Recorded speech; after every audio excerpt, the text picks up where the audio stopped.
जो पश्चिम बंगाल पहले एकला चलो के नाम से जाना जाता था, वो पश्चिम बंगाल अब हिंसा को लेकर देश में विख्यात हो गया है।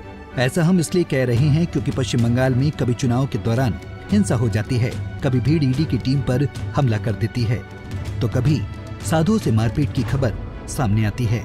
बंगाल से आए दिन हिंसा की खबर सामने आती रहती है, जो कहीं न कहीं ममता सरकार के प्रशासन पर, ममता दीदी के कानून व्यवस्था पर गंभीर सवाल खड़े करती है। दरअसल पश्चिम बंगाल से अब यूपी के 3 साधुओं के साथ मारपीट का मामला सामने आया है। बताया जा रहा है कि स्थानीय लोगों ने उन्हें अपहरण करने वाला समझ लिया था, जिसके बाद भीड़ ने साधुओं पर हमला कर दिया। घटना की जानकारी मिलते ही पुलिस मौके पर पहुंची और साधुओं को भीड़ से बचाकर नजदीकी पुलिस स्टेशन पहुंचाया। पुलिस के अनुसार ये मामला गुरुवार का है, जब यूपी के 3 साधु, एक व्यक्ति और उसके 2 बेटे मकर संक्रांति पर स्नान करने के लिए गंगा सागर जा रहे थे। इसी दौरान वे रास्ता भटक गए, जिसके बाद उन्होंने 3 लड़कियों से रास्ते के बारे में पूछा। लड़कियां साधु को देखकर चिल्लाते हुए वहां से भाग गईं।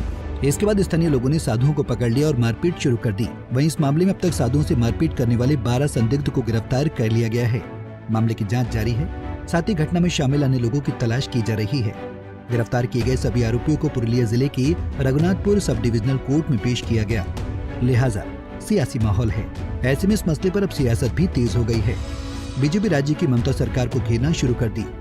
केंद्रीय मंत्री अनुराग ठाकुर ने कहा कि तुष्टीकरण की राजनीति पश्चिम बंगाल को कहां लेकर जा रही है। अब हिंदू साधुओं को मारने पीटने की, उनकी हत्या तक करने का भी प्रयास किया गया।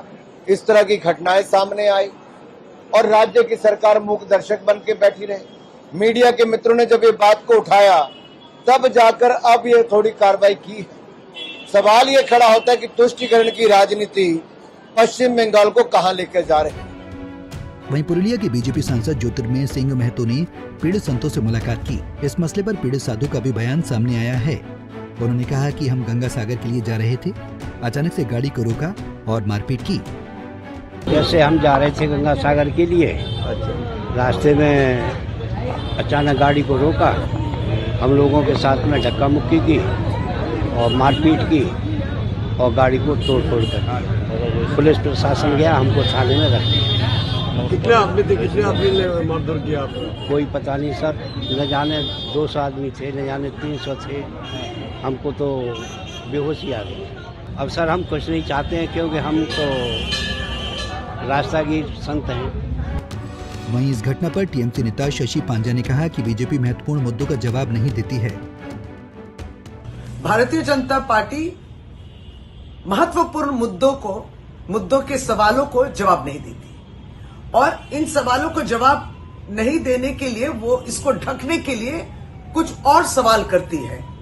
बिल्किस बानो के बलात्कारियों को भी माला पहनाया गया, मिठाई खिलाया गया, संवर्धना दी गई भारतीय जनता पार्टी द्वारा। तो जो बलात्कारियों को समर्थन करते हैं वो भारतीय जनता पार्टी है।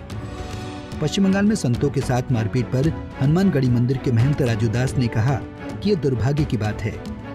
दुर्भाग्य की बात है। वहाँ के मुख्यमंत्री महोदया से पूछना चाहता हूँ, इस प्रकार से साधुओं के ऊपर हमले हो गए। देख लो, महाराष्ट्र में साधुओं के ऊपर इस प्रकार से हमले हुए, वहाँ की सरकार चली गई। ऐसा न हो कि तुम्हारी भी सरकार चली जाए। आखिर में अब सवाल ये उठता है, जो पश्चिम बंगाल पहले एकला चलो के नाम से जाना जाता था, वो पश्चिम बंगाल अब हिंसा को लेकर देश में क्यों विख्यात हो गया है? इसका जिम्मेदार कौन है? Bureau report, Punjab Kesari TV. हमसे जुड़े रहने के लिए हमारे YouTube चैनल को सब्सक्राइब करें और नई वीडियो की नोटिफिकेशन के लिए बेल आइकॉन को दबाएं।